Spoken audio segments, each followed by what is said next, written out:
membentuk karakter kita menjadi pribadi yang lebih baik untuk masa depan kita. Pendidikan adalah hak setiap warga negara. Pemerintah kita juga menjamin akan hal itu. Tapi masih banyak anak-anak negeri kita ini yang belum mendapatkan pendidikan karena mungkin daerahnya masih terpencil dan orang tuanya yang belum sanggup untuk menyekolahkan anaknya. Yang belum sanggup menyekolahkan anaknya atau membayar SPP atau UKT. Jadi UKT adalah biaya pendidikan yang harus kita bayarkan ke universitas kita untuk supaya kita bisa menjalani kuliah di universitas kita ini, yang dimana UKT ini dibayar setiap 6 bulan sekali. Jadi UKT ini ditentukan oleh sesuai dengan kemampuan orang tua kita. Dan UKT juga diterapkan berdasarkan golongan-golongan dari golongan pertama sampai golongan seterusnya. Nah, yang saya tahu di universitas kita ini ada golongan pertama sampai golongan 8 kalau untuk biologi. Yang dimana yang golongan pertama ini dimulai dari 500.000, yaitu golongan terendah, dan golongan tertingginya itu golongan 8, yaitu 7.500.000. Sebenarnya tujuan UKT ini adalah dirancang untuk menyederhanakan biaya pendidikan supaya calon-calon mahasiswa itu nggak kaget dengan adanya UKT ketika mereka menempuh perkuliahan. UKT ini berusaha mengakomodasi berbagai latar belakang ekonomi dengan menetapkan besaran yang berbeda-beda berdasarkan kemampuan finansial orang tua mereka. UKT juga ditentukan oleh ada tidaknya lengkap atau tidaknya orang tuanya.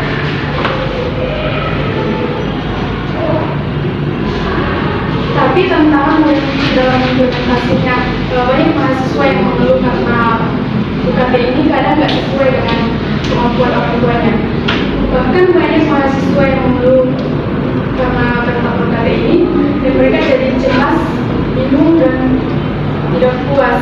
Mereka jadi nggak berkonsentrasi dalam belajar. Seharusnya universitas itu mempertimbangkan dampak psikologis dari UKT ini. Dan UKT ini juga penting untuk menciptakan kesempatan yang lebih baik bagi mahasiswa dari keluarga yang kurang mampu. Meski UKT ini memberikan insentif, kita harus memastikan bahwa fasilitas pendidikan seperti beasiswa, program bantuan tersedia untuk mendukung mereka yang paling membutuhkan. Sebagai mahasiswa, kita harus menjadi solusi. Dan untuk mencari pendidikan yang berkualitas, kita nggak bisa bergantung pada UKT saja. Kita harus berinvestasi dalam infrastruktur pendidikan, pelatihan dosen, dan program pengembangan karir yang dapat meningkatkan daya saing lulusan di masa kerja, dan kita bisa mampu bersaing dengan orang lain di dunia luar. Mari kita bersama-sama mendorong perubahan yang positif dalam sistem UKT ini.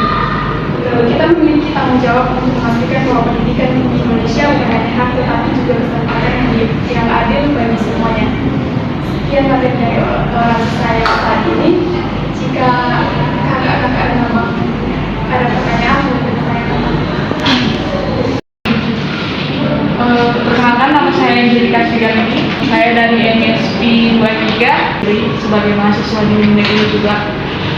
Menurut pemateri ini, apakah sistem UKT di universitas kita ini sudah sesuai sama kemampuan orang tua dan ekonomi mahasiswanya? Terima kasih Kak Angelika atas pertanyaannya.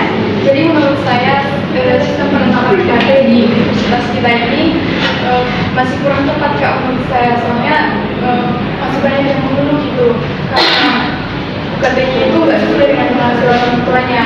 Ada yang misalkan saya sendiri kurang sesuai sih menurut saya. Soalnya saya UKT-nya 7,5 gitu Kak. Karena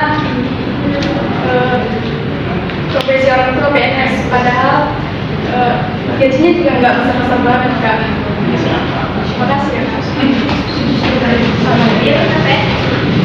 Nama saya Ariana dari kelas SD.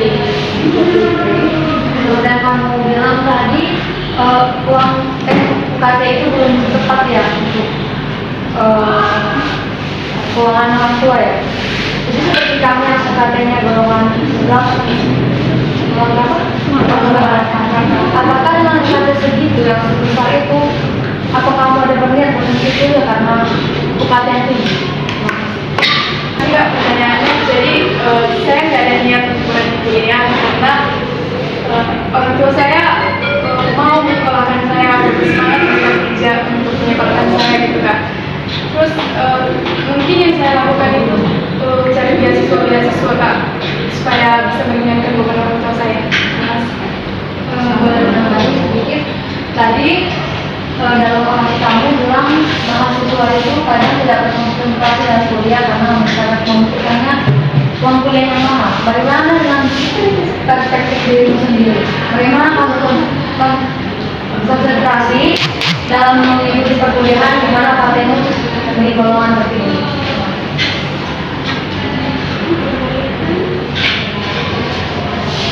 Kalau saya sendiri Kak, saya mungkin semangat dari orang tua Kak, ingat orang tua, jadi Kak orang tua aku udah capek kayak gini, masa aku malas-malasan belajar gitu kan. Udah sih ya. Siap, Mas. Siap,